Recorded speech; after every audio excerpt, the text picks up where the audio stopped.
Son, you said to me that you realized what I had been up against as a boy. The hell you do. How could you? You've had everything. Food, clothing, shelter, doctors, nurses, college. I sent you to college and you wouldn't stay there. And I know you had a brief stint of work where you worked with your hands and your back, and you were in a foreign land and you were broke and you were homeless. And I admire you for it. I do. But it was a game of romance and of adventure for you.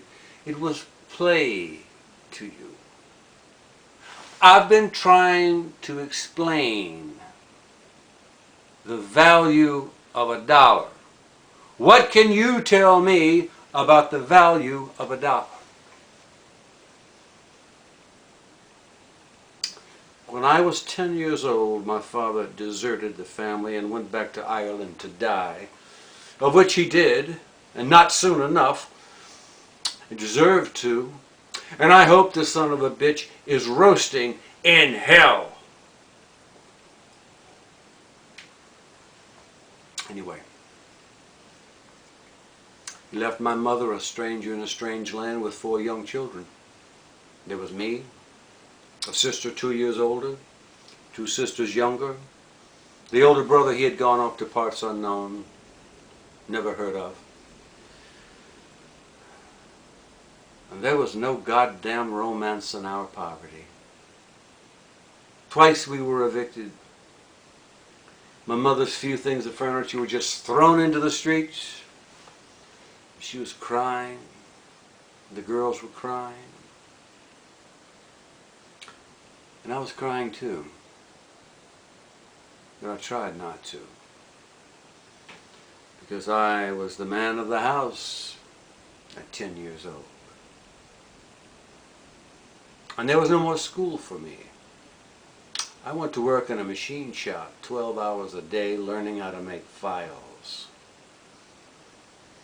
It was a dirty barn of a place where you got wet when it rained, you sweated in the summer. There was no stove, no heat in the winter. Your hands went completely numb. And the only light were these 2 little greasy windows at each end, and if it was an overcast day, you couldn't even see what you were doing. You had to lean all the way down to the bench to see what the hell you were doing. And you want to tell me about work. My poor mother. God, she washed people's clothes and she scrubbed their floors.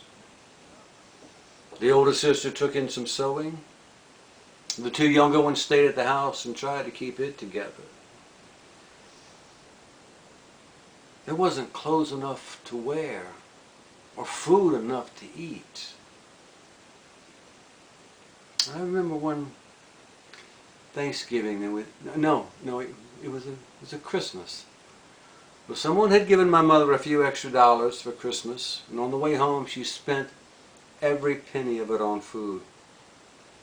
And she came in the house with these bags of food, passing it out, and tears were running down her face. And she was saying, "Glory be to God for God once we have enough for each." She was a brave, strong, beautiful woman. Never one more prideful, strong, or brave.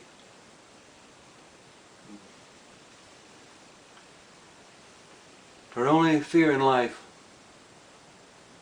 was that she would get old and die in a poorhouse. So, son, it was during these years that I learned to become a miser. The dollar was worth so much.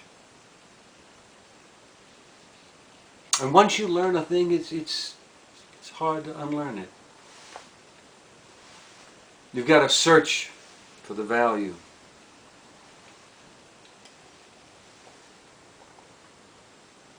son, if I mistook this Hilltown sanatorium as a bargain, forgive me. But you got to believe, both doctors said it was a good place to go. You've got to believe that. And I wouldn't want you to go somewhere that you didn't want to go. You can go anywhere you want. Any place I can afford. Any place that's reasonable.